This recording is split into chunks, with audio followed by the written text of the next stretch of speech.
You guys remember when COVID had just hit? Well, it never hit Texas, but do you guys remember? But do you remember that brief period where there's so much scare, so much panic? You guys remember that time? Did any of you had to go into work every single day during COVID? Any essential workers? Yeah. What do you do, ma'am? At that time, I worked at a call center.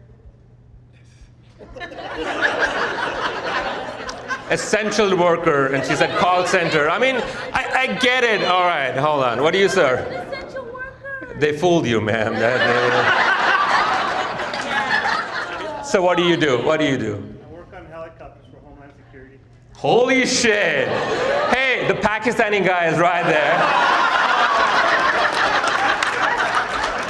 Homeland Security. Thank you. Someone here said something. What do you do, ma'am? I was a daycare teacher. Daycare teacher. That's what I'm talking about. All right, cool. Now, I too am an essential worker because I work at Bolero, all right? All right, I get it. It's okay. We're on the same page. Well, I used to at the time of COVID. But it's not what you're thinking. I work in the IT department, all right? So yeah, don't be racist about it. But yes, of course you do. Just you don't have to woo about it. Every single person in this room knows you guys have an IT job. So shut up. But here's the thing, I had to go into work every single day. And I'm like, I told my manager, like, I work in IT, why do I have to do that? But he's like, no, you gotta come. And I was so scared. I remember talking to my dad over the phone. I told him, like, I'm scared, what if I catch COVID, or what if I die? And my dad did the Indian dad thing, and he said to me, son, birth and death are not in your hands. They're not in the hands of your manager. They're in the hands of God. And if God wants you dead, you'll probably die. I was like, give the phone to mom, like, come on.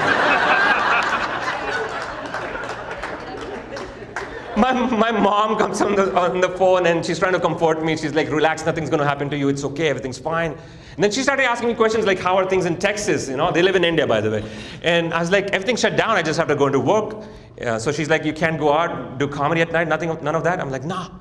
She's like, you know what this is the best time to do? I'm like, what? She's like, this is the best time to have a baby. And I was like, give the phone back to dad, like, come on.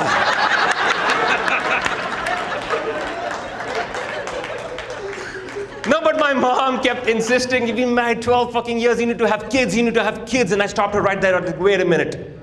Did you just say kids or kid? And she's like, kids. You need to have at least 2. Yeah.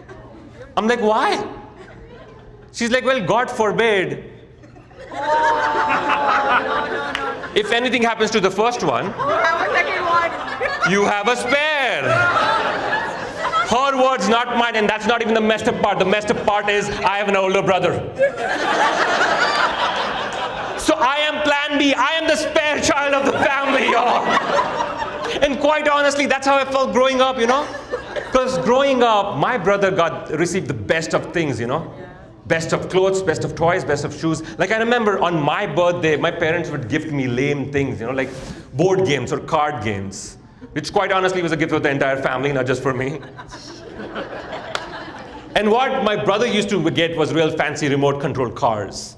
And then when smartphones came out, my brother got a smartphone for his birthday. You know what I got for my birthday that year?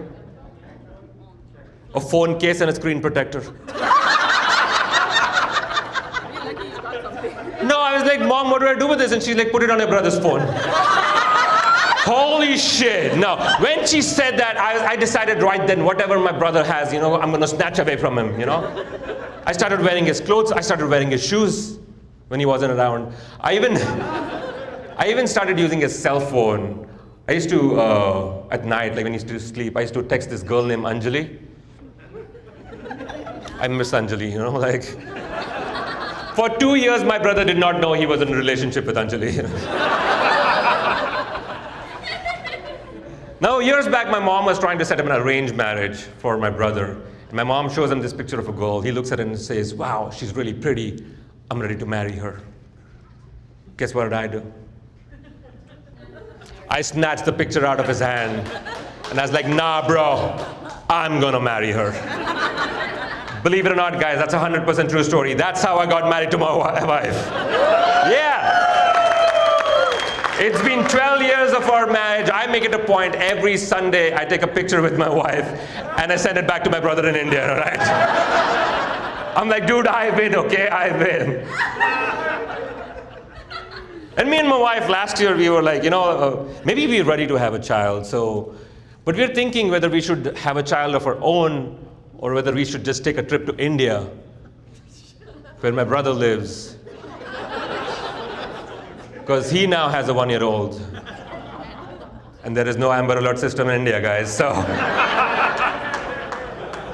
During peak COVID, during 2020, were there days you would just wake up angry and frustrated for no apparent reason? Yeah? Were there days? Like, I remember this one day I woke up so angry. I went up to Alexa and I was like, Alexa, fuck you.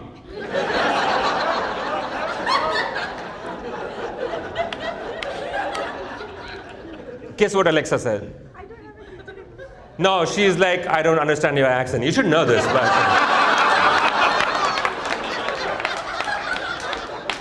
I just realized I'm hella racist on stage, but no, she just said something like, that's not a nice thing to say or something, whatever. But that evening, I just started reflecting. I'm like, what's wrong with me? What did I do? So I went up to Alexa and I was like, Alexa, I am sorry. And Alexa was like, what for? She forgot. Which is weird because she's a woman.